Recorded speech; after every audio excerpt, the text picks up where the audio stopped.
Thank you for tuning in, ladies and gentlemen. I'm your host, Konrad, here on Wednesday Night Reviews. And this week, I wanted to speak to you guys about Batman 51, 52, and 53.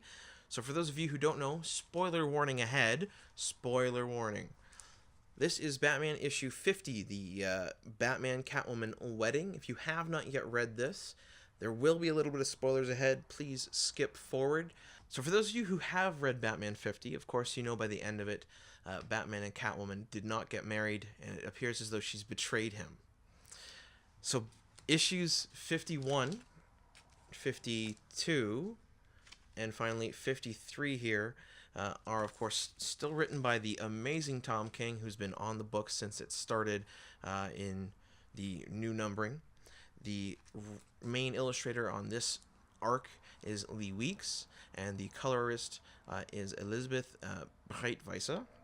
And this creative team genuinely has made one of my favorite stories of Batman in the recent continuity. While, of course, Tom King's writing for the last 3 as of this video, issues has been spectacular. This particular story shows Batman in a way that I've never seen him before, and I think it's very interesting. Or rather, it shows Bruce Wayne in an interesting way. This arc starts off, and actually the cover for 51 is a great way to show it, with a trial for Mr. Freeze, where Batman has gone after Mr. Freeze, beaten him to a pulp, and of course turned him into the police. And then he confessed to a crime, which was the murder of 3 women. It appeared they had all died of natural causes. I believe it was a brain aneurysm. Now, upon further investigation, Batman finds that the reason they died had something to do with a cooling of their brain stems by half a degree, each of them exactly the same, which the coroner had missed, apparently. And you would think that's a pretty closed case. They were killed via means of cold. Batman found Mr. Freeze totally geared up, ready to go to fight, and which was, by the way, in violation of his parole.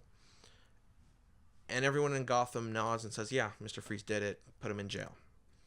However, one of the jurors on the case, one Bruce Wayne, is the only one in the room to say, no, what if we're wrong? He becomes that doubt. Of course, just like in Canada, in the United States, you cannot put someone in jail unless you are beyond reasonable doubt.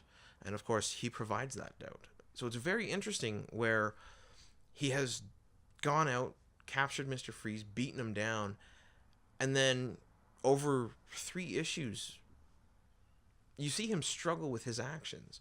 Of course, the initial action being his subduing of the criminal, but then Bruce Wayne digs into Batman and questions, what is Batman? What does he do? What does he mean to the people of Gotham? And there are some very interesting philosophical comparisons made between Batman and God, which I personally enjoyed, not because it's religion, but the way in which Batman is worshipped within Gotham, and the way in which God is worshipped en masse, we'll say, as sort of an always correct, always right being. There's some very interesting comparisons, especially when you consider that, every single one of the jurors, minus Bruce Wayne, was thinking Batman's correct. Batman found something that the coroner, who, by the way, Jim Gordon said was the best, missed. Batman knew he had the right guy. Batman went after the right guy. Must have. He could not have been wrong.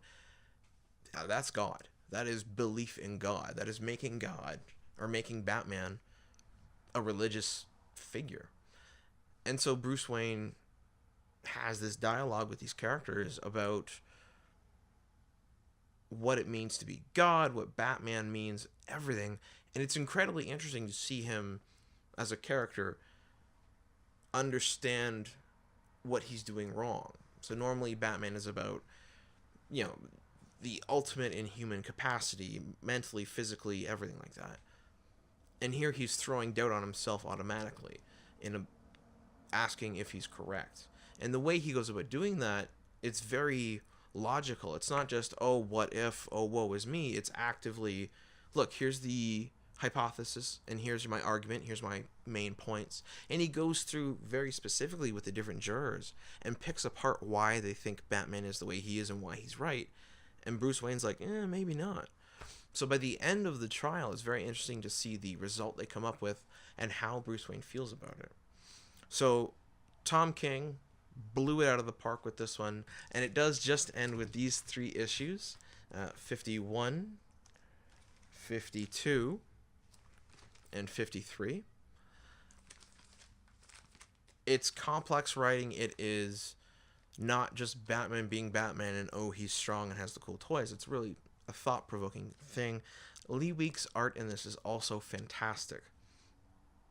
Because most of the book takes place around a table with just jurors talking, most of the time we either see someone's back or just what you're seeing now of me, basically. So a lot of what the illustrator works with is their upper body posture, the way they're turning, the way they're slouching or sitting, what's their face doing, their animations, the detailing in the hair to show that emotional effect or anything like that. And of course, Elizabeth Breitweiser, who does a fantastic job in coloring, specifically with the choice of the amount of colors in each scene, and the way that they're used to show emotion, but also how complex the thought goes.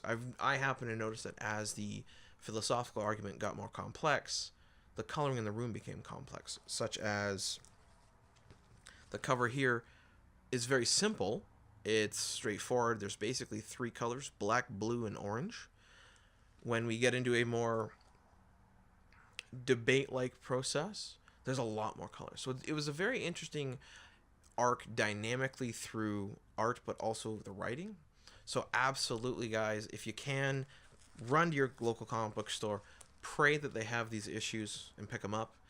Given that these came out last year, I doubt it. However, you are going to likely be able to find it via a collected volume in the trades. So go to your local comic book store, ask them for the volume which comes after The Wedding. Pick that one up too, by the way, The Wedding. It's a good issue. And if they don't have it in trade paperbacks, ask them to order it. If they can't for some reason, check out your local library. They very well might have it. And of course, after that, your local comic book stores such as Barnes & Noble, Chapters, something like that. And then from there, you can hit up Amazon because I'm sure they'll have it.